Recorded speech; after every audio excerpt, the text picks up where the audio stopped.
საქმეა აძლევს ადამიანს ღირსებას, შენი მოსაზრება, შენი ზარღვები სწორედ იმ საქმეს უნდა მანდ მოხმე. მე მუდამ ამაზე ვფიქრობ და ვდარდობ, რომ ვაი თუ აღარ გავაკეთო რიგიანათა. ამ სიტყვებით ცხოვრობდა ადამიანი, რომელმაც ასწლოვანი გზა მცენარეებსა და მიწას მიუძღვნა.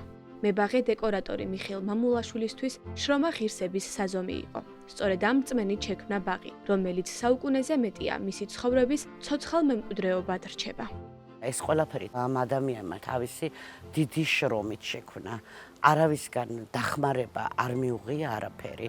თვითონ არაფერი არ ქონდა და არც ტანზე ეტყობოდა, არც აღკარი ქონდა ისეთი 1907 წელს გახსნა მაღაზია თბილისში, თამაშების ქარვასლაში იქირავა ფართი. ისეთ რაღა კომპოზიციებს ქმნიდა, რომ აღაფრთოვანა ყველა და ხალხს ეგონა, რომ ამ მაღაზიის მფლობელი მილიონერი იყო.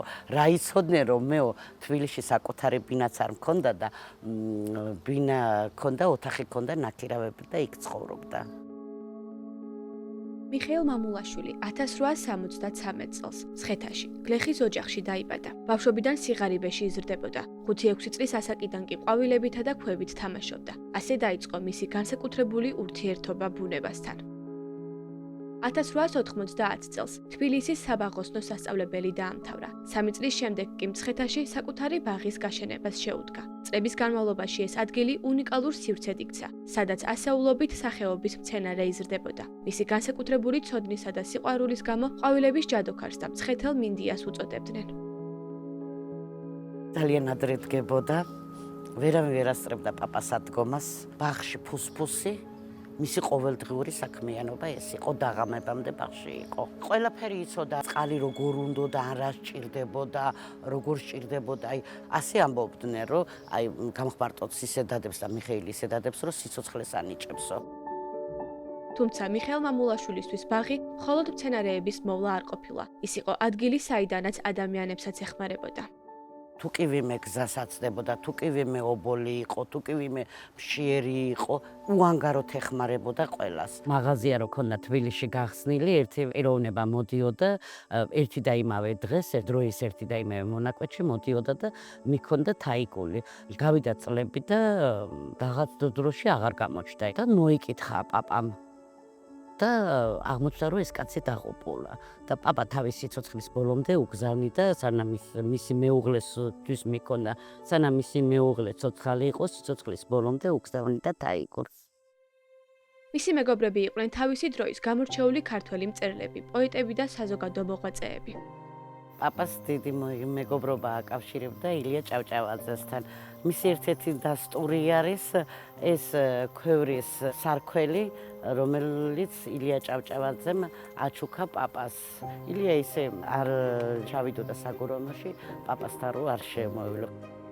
მათი ურთიერთობა მხოლოდ მეგობრობით არ შემოიფარგლებოდა. მიხეილ მამულაშვილმა საგურამოში ილიას ბაღიც გააშენა და სიცოცხლის ბოლომდე როგორც საგურამოს, ისე თბილისის ბაღზე ზრუნავდა. მიხეილ მამულაშვილი ახალ გამოცდილებებს საქართველოს საზღვრებს მიღმაც ეწევდა. ეს იყო კომუნისტებამდე იყო, ჰოლანდიელებმა რომ მიიწვიეს, წავიდა რომ იქნებ ჩემ საქმეზე უფრო მეტი და მეტი რამე შევისწავლო. ჰოლანდიაში იყო, გერმანიაში იყო, შვეიცარიაში, პარიზში იყო, მაგრამ გერმანელებმა უთხრეს რომ ჩვენ რა უნდა ისწავლო, ჩვენ ვსწავლობ შენგან. და ამიტომ პაპა ისევ დაბრუნდა მცხეთაში. ბაღის შექმნასთან ერთად მიხეილისთვის მნიშვნელოვანი იყო მისი შენარჩუნებაც. მე რომ მოვკვდები, შვილებო, ეს საქმე შეინარჩუნეთო, სულ არაფრისგანოთ 64 გავაკეთეო და ეს შეინარჩუნეთ, რომ თაობებმა როგორც ხალხი აღფრთოვანებულია, ეს აღფრთოვანება თაობებს გადაეცესო. დღეს ამ ბაღს მისი ოჯახის წევრები საკუთარი ძალებით უვლიან და ცდილობენ შეინარჩუნონ ის მემკვიდრეობა, რომელიც მან მთელი ცხოვრების განმავლობაში შექმნა.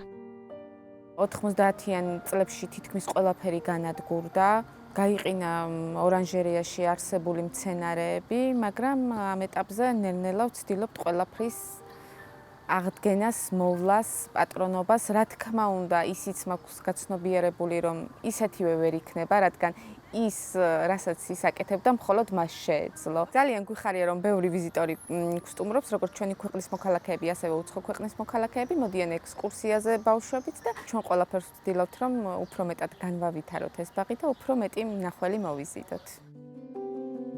ბაღთან ერთად მიხეილ მამულაშვილის ცხოვრების კვალს მისი სახლ-მუზეუმიც ინახავს. აქ თავმოყრილია პირადი ნივთები, ფოტოები, საჩუქრები და წერილები. მობრძანდით, აქ არის სივრცე, სადაც გამოფენილია პაპას დატოვებული ექსპონატები. ეს არის მთლიანი მისი შთაომავლობა. პაპა 17 წლის იყო, რომ დაეღუპა მამა ორ თვეში დედა.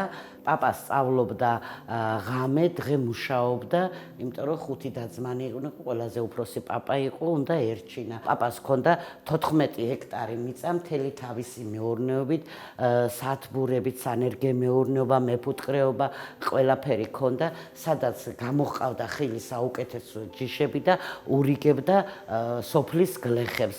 23 წელში მოვიდნენ კომუნისტები და ყველაფერი ჩამოართვეს. ეს არის ფოტო, აი ესეთი სანამ პაპა ადგილს წალკოტად გადააქცევდა, ასეთი სიტუაცია იყო. პაპა იყო გატაცებული არა მარტო მცენარეებით, არამედ მინერალებითაც იყო გატაცებული. ეს არის მინერალების მცირე ნაწილის კოლექცია. საბჭოთა კავშირის დროს იყიდებოდა ესეთი მისალოცი ბარათები და ყველა იყო შექმნილი პაპას კომპოზიციებით. ეს არის მისი პირადი ნივთები და ნახელავები. აი ეს წვრილი ჯოხი არის აკაკი წერეთლის ჯოხი. გითხარით, რომ მაღაზია ჰქონდა, გვერდით იყო სახალხო ხმების რედაქცია. აკაკი წერეთელი ისე რედაქციაში არ გაივლიდა, პაპასთან რო არ შესულიყო. ტიციან ტაბიძეს აუცილებლად პაპას წითელი მიხაკი უნდა ქონოდა და გალაქტიონი მისი ყოველდღიური სტუმარი იყო. მობრძანდით. ეს არის ოთახი, სადაც პაპა მუშაობდა. ეს არის ჩვენი გამოჩენილი ადამიანების გამოგზავნილი წერილები. ეს არის პაპას წერილები. პაპას წერილები აუცილებლად ჰერბარიუმებით იყო.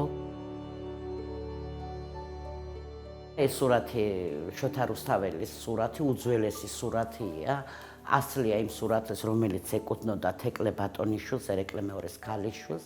პაპას მაღაზია რო ქონდა, მის მოურავს ქონდა გამოტანილი გასაყიდად, უცხოელს უნდა ეყიდა, გაეტანა საზღვარგარეთ, პაპამ ეს რო გაიგო, იქვე სასწრაფოდ ააგროვა ფული და იყიდა და სახელმწიფო უნივერსიტეტს გადასცა, საიდანაც ივანე ჯავახიშვილის სამადლობელო წერილია.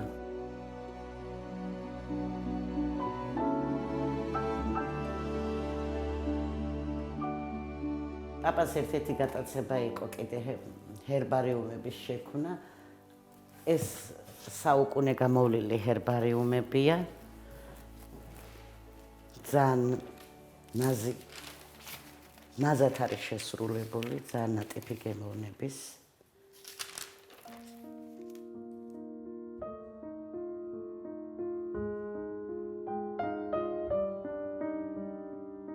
მცხეთაში, მამულაშვილის 7 ნომერში მისი ბაღი და სახლ-მუზეუმი კვლავ ღიაა, იმისთვის, რომ მისმა სიყვარულმა ბიწის, შრომისა და ბუნებისადმი კიდევ არაერთ თაობამდე მიაღწიოს.